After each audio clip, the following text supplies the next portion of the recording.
Welcome back to All This Math. This is Professor Parker, and today we're doing some more work with consumer math, right? We're doing some more work with consumer math so you can be a more educated consumer. So when you go out here and it's time to spend your money, you're not going to be taken advantage of. You'll know how to do the calculations so that way you make sure you get everything you deserve, all right? All right, now, the problem that we're going to do is print it out in the description underneath of the video as you watch this here on YouTube. So I want you to read along silently or read along out loud while I read the problem. All right, the problem goes like this. The cost of a luncheon for a small family is $48.25. All right, it's a luncheon. Some people, small family, they're going out. You know, it could be any random restaurant. You know, maybe you think of your favorite restaurant as you read this problem. But the total cost, the cost is $48.25 plus the word plus, just like the plus sign in a math problem, plus a 15% tip. Plus a 15% tip. Now, the question is this. What is the total cost of the luncheon? So that word total means the results you get when you add things together. All right. What is the total cost of the luncheon? So first, let's write down some key information. It's a luncheon, small family. It costs $48.25. So whenever we get to the numbers, we see numbers, you want to write those down. Want to write those numbers down. So on your paper, you should write down $48.25. All right, $48.25. So $48.25. The cents or the change goes to the right of the decimal point. The dollars go to the left of the decimal point. $48.25. All right, it says plus a 15% tip. So you should write this on your paper. Plus 15%.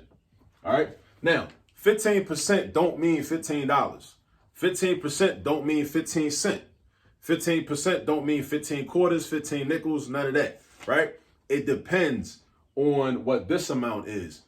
A percentage is a fraction. A percentage is another way to represent a fraction. Your job is to figure out how much actual money this is. How much money is 15%? But it's based on this number right here. And I'm about to show you one way to figure out how much 15% of this is. All right. Now, this is one way to do this. Think of 15% as broken down into two separate numbers. 10% and 5%. Because you know 10 plus 5 is 15, right? So if 10 plus 5 is 15, then 10% plus 5% is equal to 15%. Now, why does that matter? And why is that helpful? It's helpful because of this, and this is something that's going to help you a lot. You can find 10% of any number real easy. Real easy. It's like a cheat code when you're playing video games. All you do to find 10% of any number is you locate the decimal point in the number, and you slide the decimal point over to the left one place. Again, in order to find 10% of any number, it don't matter how big the number is, it don't matter how small the number is, it don't matter how many digits is in the number, it don't matter, none of that matter. All you got to do is identify the decimal point and move the decimal point over one space to the left, not to the right, to the left to find 10%. And whatever number you left with is going to be 10% of that number. Watch this. If I want to find 10% of $48.25, all I got to do is this, like I just told you. Identify the decimal point and then slide it over one space to the left. So watch what I do. I'm going to do this. See the decimal point? Draw an arrow. Now the decimal point is right there. Now when I rewrite the number, it's going to look like this. 4.825, right? And then I'm going to do this. Watch this. Check this out. 4.83. So that means that 10% of $48.25 is $4.83. Now, you should be wondering this. What happened to the 2 and the 5? Where'd that 3 come from? Well, if you're not familiar with rounding, that's where the 3 came from. We have to round because we're dealing with money. When you deal with money, we don't have more than 2 digits after the decimal point, do we? No, we always got 2 digits after the decimal point. We don't need 3 digits after the decimal point. So what does that mean? We got to round to the nearest hundredth. or the second digit after the decimal point. So we look at this 5, which is to the right, and the 5 influences this digit to the left. So the 5 is either going to make the 2 stay a 2, or it's going to make it go up and become a 3. Because this is 5 or greater, so if the digit is 5, 6, 7, 8, or 9, that's going to make this digit go up and turn into a 3. If it was a 0, 1, 2, 3, or a 4, it's going to stay. As we say, as math teachers like to say, 4 and below, let it go. Let it stay. 5 and above, give it a shove. 4 and below, let it go. Right? 5 and above, give it a shove. So that's why this is $4.83. And as you do math problems, whenever you do math problems or whenever you're sitting in class watching somebody do a math problem, make sure you understand fully whenever the numbers change. Whenever the numbers change. If a number changes and you don't understand why, that's when it's your responsibility to raise your hand and say, excuse me, Mr. So-and-so, Miss So-and-so, can you tell me what happened to the 5? Can you tell me what happened to the 2? Where did that 3 come from? Those are very valid questions. You must ask questions when you're learning math. If you sit in class and just try to write everything down, there's a strong chance you won't fully understand because you're not asking questions. And a lot of people think, well, I'm going to just write everything down and I'm going to figure it out when I get home. That hardly ever works. That hardly ever works. When you're sitting in that classroom, that's when you need to raise your hand and ask that question. So now we know where the $4.83 came from. So now we know what 10% of this is, right? So in order to find 15%, we need to know what 10% is, and we need to know what 5% is, right? And then we can combine those dollar amounts, and then we'll know what 15% is. So now we got to figure out what 5% is. So 5% is like this. We know that 5 is half of 10, right? So that means that 5% must be half of this. If 5 is half of 10, 5% must be half of this because this is also 10%. 10%, $4.83. Now, the percentages will change in every problem based on what the number is. 10% of this number is 483. 10% of another number will be something else. 10% of another number will be something else. 10% of another number will be something else. But I just put you on and showed you how to find 10% of any number. All you got to do, again, identify the decimal point and then slide the decimal point over one space after one digit, right? Not two spaces, just one space.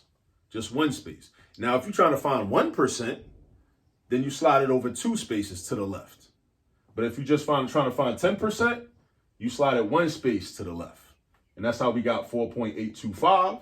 And then we got 4.83 because we round the 2 up to a 3 and drop off the 5 because that's how we round numbers. All right. And I got other videos on rounding on the channel also if you need more help on how to round numbers. All right. Now let's figure out what 5% is. So basically we got to figure out half of $4.83. All right. So let's write that down. Let's say half of $4.83, or we could say $4.83 divided by 2. Now, we could do this mentally, or we could write it out, but I'm gonna do it mentally. The mental math is like this. This way I do it mentally, right? I look at each place value. This dollar amount is made up of 3 different parts: $4, 80 cents, and 3 cents. $4, 80 cents, and 3 cents. $4, 80 cents, and 3 cents. So if you're trying to divide that number by 2, all you got to do is another cheat code. I'm putting you on with all these cheat codes, right? You take half of each of those parts. Take half of each of those parts and then add them together, and that gives you half of the whole thing. So what's half of $4? $2, because 4 divided by 2 is 2. Right? So we got $2. And then we're going to add that to half of 80 cents. What's half of 80 cents? 40 cents. Because 80 divided by 2 is 40, since 8 divided by 2 is 4. Now, you need to know your multiplication facts. Because if you know your multiplication facts, then automatically you'll also know your division facts. Because multiplication and division are just opposites of each other. If you know that 2 times 4 is 8, you also know that 8 divided by 2 is 4. See how that works? So definitely learn your multiplication facts. I can't stress that enough. So half of 80 cents is 40 cents. So that's going to be this. Let me write this down. 0.40. Now, 3 cents is a little tricky, right? 3 is not an even number. 3 is an odd number. And naturally, odd numbers, you can't divide them by 2 without having a remainder. So dig this.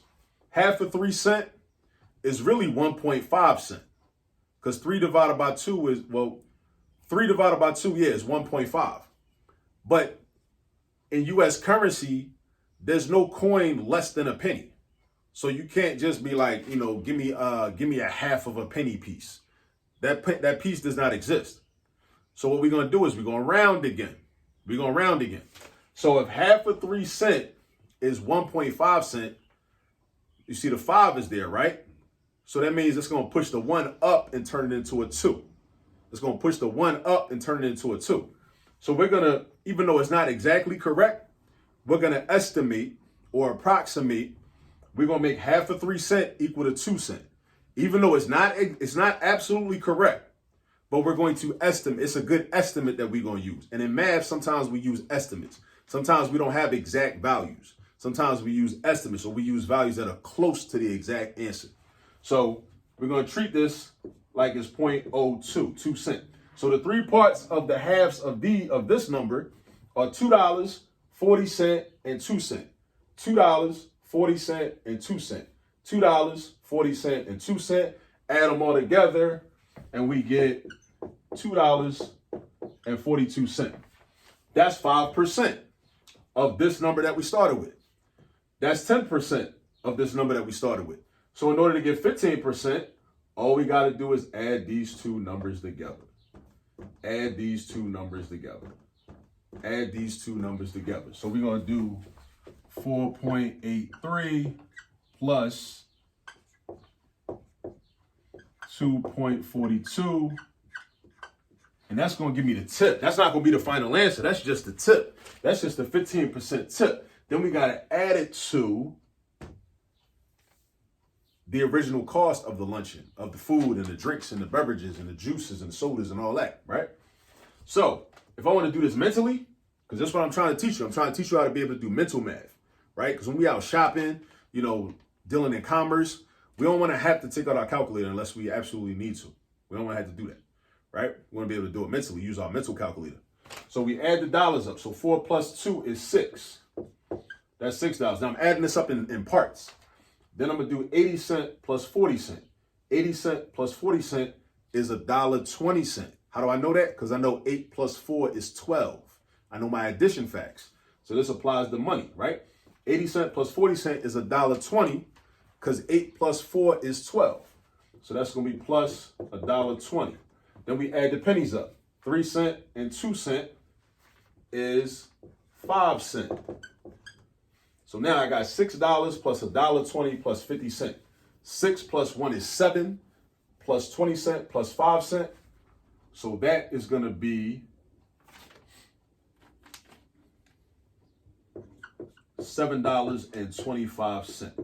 All right, so that's the tip. That's this right here, this money right here. $7.25. Now, how do we find the total bill?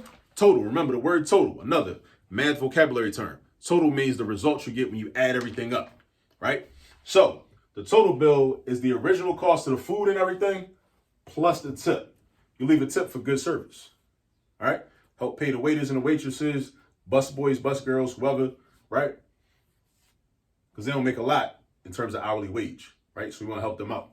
So we got 48.25 plus 7.25. All right? So 48.25 plus 7.25 is going to be, let's do this. Now we can do this mentally. 48 and 7. 48 and 7. 48 and 7. So we know our addition facts. So 48 plus 7 is going to be 55. Right? And then 25 cents plus 25 cents, which is basically like 2 quarters, is going to be 50 cents. And this is our final answer. $55.50. $55.50. All right. So we got $55.50. That was the original cost of the lunch. The 15% tip was $7.25. We figured that out by taking 10% of the original cost of the luncheon. And then we found 5%. We know how to find 10%. Just slide the decimal point over one space. And then we had to round to get this amount, $4.83. 5% is half of 10%. So that means 5% of this is going to be half of this number. So we just did half of each of these parts. Half of the 4, half of the 80, half of the 3. And we got 242. 10% and 5%, add them together, that gave us 7.25. 7.25. Add the cost of the luncheon, the food and everything, the food and the beverages, add that to the tip, that gave us $55.50. And that's it. But you gotta practice this. I did a whole lot just now, right? I put you onto some cheat codes for math, but in order for you to really commit them to memory and really know them for real, you gotta practice. You gotta do a lot of problems. You can't just watch me do it. That's not enough. You gotta go practice. You gotta ask your teacher for practice problems, ask your parents for practice problems. You gotta ask, or you gotta go online and just look for practice problems and just practice. Problems where you can calculate the tip or calculate the cost when you go out to eat, right? Just do a Google search. You'll find thousands and thousands of examples. All right. So make sure you subscribe to the YouTube channel. Make sure you like the video. Make sure you share the videos. Make sure you tell people what we're doing at All This Math. And as I always say, this is a reference. Go get some practice. I'll see you in the next video. Peace.